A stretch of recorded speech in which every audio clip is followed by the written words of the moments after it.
श्री शिवाय नमस्तुभ्यम। हर हर महादेव। दोस्तों, आप सभी लोग जानते हैं कि 29 अप्रैल 2036 यानी बुधवार को पड़ रही है वैशाख महीने की प्रदोष तिथि। और दोस्तों, ये वो तिथि है जो वैशाख महीने में पड़ने वाली सबसे बड़ी तिथि है, क्योंकि यह बुधवार के दिन पड़ रही है। और इसी दिन किया गया एक मुख्य द्वार दीपक का उपाय कभी भी खाली नहीं जाता है और इसका बहुत ही बड़ा और विशेष महत्व होता है। और इस बार प्रदोष व्रत 2 दिन पड़ रहा है। पूज्य गुरु जी ने कहा है, अगर कभी भी मौका लग जाए और वैशाख महीने की प्रदोष व्रत बुधवार को पड़ जाए तो आप लोगों को एक मुख्य द्वार दीपक वाला उपाय तो अवश्य ही करना चाहिए। और इन दोनों का संयोग बहुत ही कम आता है। और दोस्तों, पूज्य गुरु जी ने अपनी शिव महापुराण की कथा में बताया है, इस दिन आपको एक दीपक वाला उपाय तो अवश्य ही करना चाहिए, क्योंकि ऐसा दिन पूरे साल में सिर्फ एक ही बार आता है। और दोस्तों, आप सभी लोग जानते हो कि प्रदोष व्रत का अगर सबसे बड़ा कोई उपाय है तो वो एक मुख्य द्वार दीपक वाला उपाय है। तो दोस्तों, इस बुधवार के दिन आप लोगों को इस एक मुख्य द्वार दीपक वाले उपाय को जरूर करना है। बहुत सारे लोग होंगे जिन लोगों ने इस उपाय को न किया हो, मतलब पूरा साल निकल गया और उन्होंने किसी भी दिन इस तेल के दीपक वाले उपाय को न किया हो। पर दोस्तों, आपके पास एक आखिरी मौका बचा हुआ है, जो कि 29 अप्रैल के दिन है। तो इस दिन आप लोगों को इस वाले उपाय को जरूर कर लेना है। भले ही आपने पूरे साल भर इस उपाय को ना किया हो, पर अगर आपने इस वैशाख महीने में पड़ने वाली प्रदोष व्रत के दिन अगर इस वाले उपाय को कर लिया तो आपको इस उपाय को करने का वो फल मिलेगा जिसकी आपने कभी कल्पना भी नहीं करी होगी। इसीलिए आप लोग इस वाले उपाय को एक बार जरूर कर लेना, ताकि आप लोगों के हाथ से यह मौका ना जा सके और आपको इस उपाय को करने का फल मिल सके। दोस्तों, ये उपाय पंडित जी ने अपनी अभी की ही शिव महापुराण की कथा में बताया है, जिस उपाय को आज हम आपको बहुत अच्छे से समझाने वाले हैं। इस वीडियो को देखने के बाद इस उपाय को समझने के लिए आपको कोई और वीडियो को देखने की जरूरत नहीं पड़ेगी। तो चलिए दोस्तों, उपाय को शुरू करते हैं। देखिए, यह इस वैशाख महीने के बुधवार के दिन यह इतना खास होता है, इतना महत्वपूर्ण होता है। देखा गया है कभी कभी बड़े बड़े पूजा पाठ अनुष्ठान से जो मनोकामना पूर्ण नहीं होते, वो इस वैशाख महीने के प्रदोष व्रत के दिन एक छोटे से उपाय करने से ही आपकी मनोकामना पूर्ण हो जाती है। और बहुत सारे लोगों ने इस उपाय को किया भी है और उनको इस उपाय को करने का फल भी जरूर मिला है। अगर आप लोग भी इस उपाय को बुधवार प्रदोष व्रत के दिन करना चाहते हैं तो आप इस उपाय को पहले अच्छे से समझ लेना, सुन लेना, उसके बाद करना। आपको इस उपाय का फल जरूर मिलेगा। और इस उपाय को कर लेने से आपके घर में चाहे किसी भी प्रकार की दुख और समस्या क्यों ना चल रही हो, आपको उसका कारण भी नहीं पता है कि भाई यह समस्या किस कारण से चल रही है, उसका कुछ भी कारण हो सकता है, जैसे पितृदोष हो सकता है या किसी भी तरह का मंगल दोष भी हो सकता है। तो इस दिन आप लोगों को यह वाला उपाय कर लेना है। यह एक ऐसा उपाय है जिस उपाय को अगर किसी विशेष दिन पर किया जाए तो भाई उस विशेष दिन का जो है वह तो हमें मिलता ही मिलता है। पर हमने उस दिन पर इस उपाय को किया है तो हमें उससे भी बड़ा फल मिलता है, और फल बहुत जल्दी मिलता है, क्योंकि आप इस उपाय को बहुत ही बड़े और विशेष दिन पर कर रहे हो। तो चलिए अब उपाय के बारे में बात करते हैं, लेकिन उससे पहले आप लोगों को यह जानना आवश्यक है कि आखिर यह उपाय किस समय करना है, किसको करना है और कैसे करना है। तो चलिए हम आगे आपको वीडियो में एक एक करके बता देते हैं। लेकिन उससे पहले अगर आप लोग हमारे चैनल पर नए हैं तो हमारे चैनल को सब्सक्राइब कर लेना और इस वीडियो को लाइक करके कमेंट बॉक्स में श्री शिवाय नमस्तुभ्यम ओम नमः शिवाय जरूर टाइप कर देना। और अपने फायदे के लिए, गरीबी दूर करने के लिए इस वीडियो को पूरा देखकर जाना, तभी आपको लाभ की प्राप्ति होगी। यदि आज आपने वीडियो को बीच बीच में से देखा, काट काट कर, तो दोस्तों इस एक मुख्य द्वार दीपक वाले उपाय को हमें इस प्रदोष व्रत के दिन कैसे करना है, किसको करना है, किस समय करना है और कहां पर करना है, ये सारे सवालों के जवाब आपको इस वीडियो में मिल जाएंगे। और जो ये वीडियो देखेगा भाई, उसको एक मुख्य द्वार दीपक वाला उपाय जरूर करना चाहिए, क्योंकि इस दिन दीपक का भी बहुत ही बड़ा और विशेष महत्व होता है। और जब बात आ जाए एक मुख्य द्वार दीपक की, तो ये सोने पे सुहागा वाली बात हो जाती है और ये एक बहुत ही बड़ा उपाय हो जाता है इस बुधवार प्रदोष व्रत का। अब हम समझते हैं इस वाले उपाय को हमें करना किस समय है, इस दीपक वाले उपाय को हमें इस प्रदोष व्रत के दिन करना किस समय है। तो देखिए, इस उपाय को करने का जो समय है वह सुबह का समय है और शाम का समय भी है। अब देखिए, यहाँ पर हम मुख्य रूप से सुबह का समय नहीं बोलेंगे, क्योंकि 29 अप्रैल बुधवार प्रदोष व्रत का दिन है और इस दिन प्रदोष काल के समय का बहुत महत्व होता है। बाकी अगर सुबह के समय भी करेंगे तो भी अच्छा होगा, उसमें कोई भी दिक्कत वाली बात नहीं है। तो चलिए जानते हैं इस विशेष उपाय के बारे में। लेकिन उससे पहले एक प्रार्थना, अगर आप इस चैनल पर नए हैं तो आप इस वीडियो को लाइक करें, चैनल को सब्सक्राइब करें और कमेंट बॉक्स में आप अपनी राशि या अपना नाम जरूर डाल दें, क्योंकि हम राशि से जुड़ा भाग्य भी बताते हैं और भाग्य में चल रही परेशानियों को दूर करने के लिए वह आसान से आसान उपाय भी बताते हैं। तो चलिए अब हम अपने सबसे पहले उपाय की बात कर लेते हैं। देखिए, वैशाख मास के दिनों में विशेषकर भगवान शिव और माता पार्वती और विष्णु भगवान का पूजन किया जाता है। अब साथ ही साथ प्रदोष व्रत का दिन भी पड़ गया है, तो ऐसा समझ लीजिए आपके जीवन में धन भी आएगा, सुख भी आएगा, धन बढ़ेगा भी, और साथ ही साथ आपके जीवन के सारे संकटों को भगवान शिव जी दूर कर देंगे। तो चलिए सबसे पहले बात कर लेते हैं सबसे पहले उपाय की, जो कि प्रदोष वाले दिन आपको विशेष कर करना है। और इस उपाय को करने से आपकी कोई भी ऐसी इच्छा कोई भी विश जो अभी तक अधूरी है, पूरी नहीं हो रही है, तो आपकी बड़ी से बड़ी विश और मनोकामना भी पूरी हो जाती है।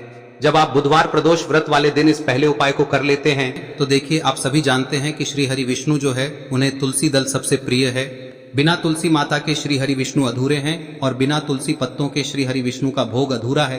अब श्री हरि विष्णु को प्रसन्न करके आप अपनी किसी भी मनोकामना को पूरा कर सकते हैं, क्योंकि श्री हरि विष्णु प्रसन्न हो गए तो आपकी कोई भी विश और इच्छा मनोकामना अधूरी नहीं रहेंगी। तो आपको तुलसी के 5 पत्ते लेने हैं। अब ये 5 तुलसी के पत्ते जो आपने लिए हैं, ये 5 तुलसी के पत्ते आपको श्री हरि विष्णु को अर्पित करने हैं। अपने घर के मंदिर में ही ठीक है, ऐसा आपको करना है। आपके घर में श्री हरि विष्णु की कोई मूर्ति है, प्रतिमा है, वहां पर यह 5 तुलसी के पत्ते आप रखें और साथ ही साथ एक देसी घी का दीपक गोल बाती का आपको लगाना है और ओम नमो भगवते वासुदेवाय नमः इस मंत्र का आपको 11 बार जप करना है। देखो मंत्र कौन सा है, ओम नमो भगवते वासुदेवाय नमः, और फिर श्री हरि विष्णु से अपनी विश, अपनी इच्छा, अपनी मनोकामना कह देना और फिर देखना आपकी विश और इच्छा, जो भी आपकी मनोकामना है, जो भी अपने जीवन में आपको चाहिए। अगर निर्धनता बहुत है, आप अपने घर से गरीबी को दूर करना चाहते हैं, या फिर धन आपका बढ़ता नहीं है, आप चाहते हैं कि आपका धन बढ़े, या फिर आपके घर में फिजूल खर्ची बहुत होती है, पैसा आपके पास नहीं रुकता है, आप चाहते हैं कि पैसा आपके पास रुके, या फिर घर में कोई व्यक्ति ऐसा है जो बहुत बीमार रहता है, या फिर किसी का विवाह नहीं हो पा रहा है, तो जो भी आपकी इच्छा है, जो भी आपके विश है, बस एक बार श्री हरि विष्णु से कह दें। दिन है, साथ ही 7 साल का सबसे बड़ा दिन है। यह दिन इतना उत्तम है कि जो आप श्री हरि विष्णु से मांग लेंगे, जो उनसे कह देंगे, वह आपकी विश, आपकी मनोकामना को बहुत जल्दी पूरा कर देंगे। तो यह पहला उपाय है। चलिए बात करते हैं दूसरे उपाय की।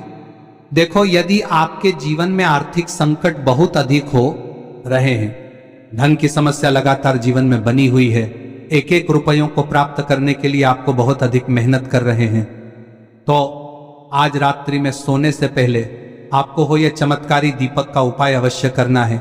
या फिर यदि आपका जो व्यापार है, बिजनेस है, दुकान है, वह अच्छे से नहीं चल पा रही है, तो आज रात्रि में इस विशेष दीपक का उपाय आपको अवश्य करना चाहिए। देखो दोस्तों, दीपक हमारे घर में सभी नकारात्मक शक्ति को बाहर करता है। यह उपाय आपको साल में केवल एक बार करने का ही मौका मिलता है। देखिए, इस उपाय के लिए आपको तुलसी जी की जो सूखी लकड़ी होती है उसे ले लेना है। देखिए दोस्तों, यदि आपके पास पुरानी तुलसी जी की लकड़ी है तो उसे आप ले सकते हैं, और यदि आपके घर में तुलसी जी जो लकड़ी है वह सूखी हुई है तो उसकी लकड़ी आप तोड़ के इस्तेमाल कर सकते हैं। लेकिन आपको ध्यान रखना है कि सूर्यास्त से पहले पहले ही आपको ये जो तुलसी जी की लकड़ी है इसे अवश्य ही तोड़ लेना है। तो इस उपाय के लिए आपको सबसे पहले तो एक मिट्टी का दीपक लेना होगा, चाहे तो आटे का दीपक भी ले सके, क्योंकि आटे का दीपक सभी दीपक में सर्वोत्तम माना गया है। इस दीपक के अंदर आपको शुद्ध घी का प्रयोग करना होगा, और इससे दीपक के अंदर आपने जो तुलसी जी की लकड़ी ली है उसे भी रख देना है। लेकिन ये जो तुलसी जी की लकड़ी है, इसमें आपको चारों तरफ अच्छे से घी लगा लेना है। देखिए, गुरुजी ने बताया है कि जो तुलसी जी की लकड़ी है, यदि आप उपाय करते हैं और बहुत ही शीघ्रता से जल जाती है, तो इसके लिए आपको एक कार्य करना है। आपको थोड़ी सी रुई ले लेनी है और उस रुई को आपने जो तुलसी जी की लकड़ी ली है उस पर अच्छे से चारों तरफ लपेट देनी है। तुलसी जी की लकड़ी के ऊपर रुई लपेटने के बाद इसे आपको पूरा घी के अंदर डुबो लेना है। अब इसे आपको बाती के रूप में प्रयोग करना है। अब दोस्तों, इस दीपक को आपको प्रज्वलित कहां करना है? तो इस दीपक को आपको या तो भगवान विष्णु के सामने प्रज्वलित करना होगा, या फिर आपको भगवान श्री राम के सामने प्रज्वलित करना होगा, या फिर भगवान कृष्ण के सामने, यानी कि भगवान विष्णु के जो भी अवतार हैं उनके सामने आप ये दीपक प्रज्वलित कर सकते हैं। या फिर आप इस दीपक को माता तुलसी जी के सामने भी प्रज्वलित कर सकते हैं। पूज्य गुरु जी ने बताया है कि जो भी व्यक्ति इस प्रकार से तुलसी जी की डंडी से या दीपदान कर देता है, उसके जीवन में कभी भी धन की समस्या नहीं होती है। इसीलिए आपको ये पूरे साल में केवल एक बार ही मौका मिलता है।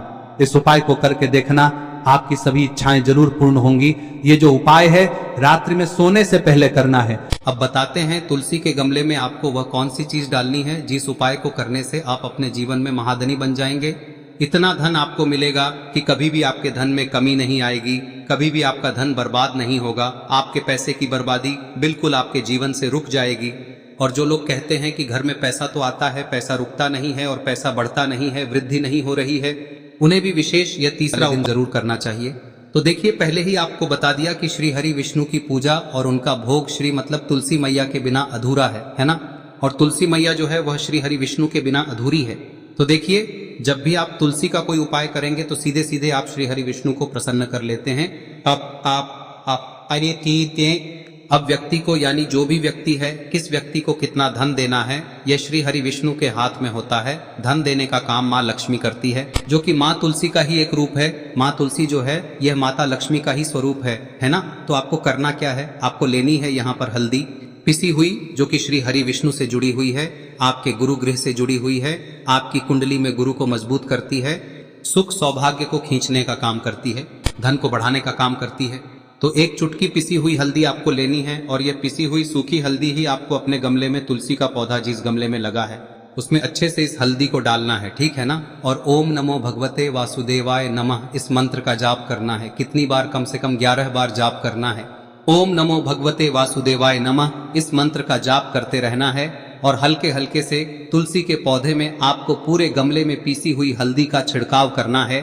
तो देखिए, जो व्यक्ति लेता है, ऐसा समझ लीजिए अपने जीवन से नहीं आने वाली 7 पीढ़ियों के जीवन से निर्धनता और गरीबी को दूर कर देता है। क्योंकि हल्दी जो है ना, यह साधारण नहीं है। हल्दी इतनी उत्तम होती है कि रातों रात आपके जीवन में चमत्कार करती है। आपने देखा होगा कि कोई भी शादी होती है, विवाह होता है ना, कोई भी ऐसा शुभ काम हम करते हैं उसमें हल्दी जरूर लेते हैं। गृह प्रवेश जब हम करते हैं तो हल्दी के स्वास्तिक का निर्माण करते हैं। कोई भी अच्छा काम करने जा रहे हैं, हल्दी उसमें लेते हैं और हल्दी जो है ये आपके गुरु ग्रह को मजबूत कर देती है। अगर कुंडली में गुरु कहीं ना कहीं मजबूत है तो इससे उत्तम का मिलेगा नहीं। बहुत ही उत्तम उपाय है, तुलसी के गमले में एक चुटकी पीसी हुई हल्दी डालना है, तो यह बहुत ही उत्तम उपाय है। इस उपाय को आप जरूर, साल का सबसे बड़ा यह दिन है, तो इस उपाय को करने से श्री हरि विष्णु और महादेव आपसे न केवल प्रसन्न होते हैं, पाप होते हैं, आपसे इतना प्रसन्न हो जाते हैं कि जीवन में कभी आपके गरीबी और निर्धनता को नहीं आने देते हैं। तो चलिए अब बात कर लेते हैं अपने तीसरे उपाय की, जो कि मुख्य द्वार से जुड़ा हुआ है और यह उपाय है स्थिर लक्ष्मी के वास के लिए। ऐसा पैसा आपके घर में आएगा जो आपके घर में ही रुकेगा। ऐसा पैसा कभी आपके घर में नहीं आएगा जो आपके घर से जाएगा और विशेषकर फिजूल खर्ची में जाएगा। अब आधे से ज्यादा लोगों की यही समस्या होती है कि घर में पैसा तो आता है लेकिन बहुत जल्दी घर से चला जाता है या फिर फिजूल खर्ची में चला जाता है। तो धन की बर्बादी जिन लोगों के घर में हो रही है उन्हें विशेषकर यह तीसरा उपाय करना है, या जिन लोगों के पास बिल्कुल पैसा आना बंद हो गया है, सर पर लगातार कर्जा बढ़ रहा है, उन्हें भी यह विशेष तीसरा उपाय करना है। तो देखिए, आपको फिर से क्या लेना है, हल्दी लेनी है पीसी हुई, जो कि श्री हरि विष्णु से ही जुड़ी हुई है ना। पीसी हुई हल्दी लेनी है और थोड़ा सा पानी डालकर उसका गाढ़ा गाढ़ा आपको पेस्ट बना लेना है। अब इसी हल्दी से आपको अपने घर में स्वास्तिक बनाने हैं। कितने स्वास्तिक? एक स्वास्तिक आपको बनाना है अपनी तिजोरी पर, जिसमें आप पैसा रखते हैं, चाहे तो आप संदूक में रखते हैं, अलमारी में रखते हैं, जिस चीज में भी पैसा रखते हैं, बस वहां पर हल्दी से एक स्वास्तिक बनाना है। दूसरा स्वस्तिक आपको कहाँ बनाना है? अपने घर के मंदिर में, है ना। और 2 स्वस्तिक आपको बनाने हैं अपने घर के मुख्य द्वार पर बाहर की तरफ। हल्दी से 4 स्वास्तिक आपको बनाने हैं। 2 स्वास्तिक मुख्य द्वार पर बाहर की तरफ, एक तिजोरी पर, है ना, और एक अपने घर के मंदिर में। बस यह उपाय आप लिया तो देखिए, जो धन की तिजोरी है उसमें पैसा भरा रहेगा। कभी भी धन की तिजोरी धन से खाली नहीं होगी, क्योंकि जहां पर हल्दी का स्वस्तिक एक होता है वहां कभी धन की कमी नहीं होती है। हमेशा वहां पर धन की देवी माता लक्ष्मी वास करती हैं, क्योंकि हल्दी किससे जुड़ी हुई है? श्री हरि विष्णु से। और माँ लक्ष्मी कहाँ होती है? जहाँ श्री हरि विष्णु वास करते हैं। अब बात करें कि आपके घर का मंदिर जो है उसमें अगर आप एक स्वास्तिक बनाते हैं तो आपके घर से ऊर्जा जो है, पूरे में ऊर्जा फैलती है ना। तो आपके घर में पॉजिटिव एनर्जी बढ़ती है, सकारात्मक ऊर्जा बढ़ाती है। जब आप अपने घर के मंदिर में हल्दी का स्वस्तिक बनाते हैं, आपके घर से बुरी शक्तियां, नेगेटिव एनर्जी जैसी चीजें बिल्कुल आपके घर में नहीं रुकती है। मुख्य द्वार तो इतना उत्तम होता है कि मुख्य द्वार से ही माँ लक्ष्मी की नजर सबसे पहले आपके मुख्य द्वार पर ही पड़ती है। और मुख्य द्वार पर अगर आपने हल्दी के स्वस्तिक बना दिए तो माँ लक्ष्मी देखते ही प्रसन्न हो जाती है, क्योंकि यह श्री हरि विष्णु से जुड़ी हुई है ना। और हल्दी के स्वास्तिक जहां पर जो व्यक्ति अपने घर के मुख्य द्वार पर बनाते हैं, ऐसा समझ लीजिए माँ लक्ष्मी उनके घर में वास करती ही करती है और कभी भी ऐसे घर को फिर छोड़कर नहीं जाती है। स्थिर लक्ष्मी का वास आपके घर में होगा। यह हल्दी के स्वास्थ्य दिन बहुत ही उत्तम है। साथ ही साथ कोशिश करें कि इस दिन गाय माता को हरी घास अवश्य खिलाएं। अगर आपको हमारी ये वीडियो पसंद आई हो तो हमारे इस वीडियो को लाइक करें, चैनल को सब्सक्राइब करें, कमेंट बॉक्स में लिखे हर हर महादेव, जय मां लक्ष्मी। अब बात करते हैं अगले उपाय की। हम सभी के घरों में माता तुलसी का पौधा अवश्य ही होता है। तो देखिए, हमें तुलसी जी के पौधे से सबसे पहले तो 3 पत्ते तोड़ने। देखो, एकादशी वाले दिन आपको तुलसी के पत्ते नहीं तोड़ने। तो देखिए, तुलसी जी के आपको 3 पत्ते तोड़ने लेने हैं। और इन तुलसी जी के पत्तों को तोड़ने के बाद आपको 1 चुटकी हल्दी भी अपने साथ में लेनी है। हल्दी के अंदर आपको जल मिलाकर के पेस्ट के रूप में तैयार करना है। और इसी के साथ में आपको एक दीपक भी लेना होगा। दीपक आप मिट्टी का भी ले सकते हैं, आटे का भी ले सकते हैं। और इस दीपक में आपको शुद्ध घी डाल के इसमें आपको लंबी रुई की बाती का प्रयोग करना है। देखिए दोस्तों, आपके पास 3 तुलसी जी के पत्ते हैं। तो पहला जो तुलसी जी का पत्ता है उस पर आपको सबसे पहले तो जो आपने हल्दी ली है उसकी एक बिंदी लगानी है। और पहला जो तुलसी जी का पत्ता है आपके घर में, भगवान विष्णु का चाहे कोई सा भी स्वरूप हो, चाहे लड्डू गोपाल जी का स्वरूप हो, या फिर भगवान कृष्ण की आपके मंदिर में प्रतिमा हो, या फिर भगवान श्री राम की प्रतिमाएं, उनके सामने आपको पहला तुलसी जी का पत्ता अर्पित करना है। अब देखिए दोस्तों, आपके पास जो 2 तुलसी जी के पत्ते हैं और आपके पास जो एक दीपक है, इन्हें आपको लेकर के पहुंचना है। अपने ही घर में तुलसी जी के पौधे के पास में देखिए, सबसे पहले तो आपके पास जो 2 तुलसी जी के पत्ते हैं उन पर भी आपको हल्दी की एक बिंदी लगानी है। और उन दोनों ही तुलसी जी के पत्तों को आपको अपने घर में तुलसी जी के पौधे के वहां पर ही अर्पित कर देने हैं। और इस प्रकार से यह दोनों पत्ते भी तुलसी जी के पौधे के पास में अर्पित करने के बाद अंत में जो आपके पास एक लंबी बाती का दीपक है, इसे आपको तुलसी जी के पौधे के पास में ही प्रज्वलित कर देना है। जो भी व्यक्ति अपने ही घर पर इस प्रकार से तुलसी जी के 3 पत्तों का ये उपाय कर लेता है तो उसका परिवार हमेशा खुश रहता है। उसके परिवार में कभी भी कोई भी संकट उत्पन्न नहीं होता है। और यदि आपके घर में जो भी ग्रह क्लेश है वह भी समाप्त होते हैं। तो इस प्रकार से ये सुंदर सा उपाय करना है। अब बात करते हैं अगले उपाय की। देखो, यदि आपके जीवन में आर्थिक संकट बहुत अधिक हो रहे हैं, धन की समस्या लगातार जीवन में बनी हुई है, एक रुपयों को प्राप्त करने के लिए आपको बहुत अधिक मेहनत कर रहे हैं, तो आज रात्रि में सोने से पहले आपको हो यह चमत्कारी दीपक का उपाय अवश्य करना है। या फिर यदि आपका जो व्यापार है, बिजनेस है, दुकान है, वह अच्छे से नहीं चल पा रही है, तो आज रात्रि में इस विशेष दीपक का उपाय आपको अवश्य करना चाहिए। देखो दोस्तों, दीपक हमारे घर में सभी नकारात्मक शक्ति को बाहर करता है।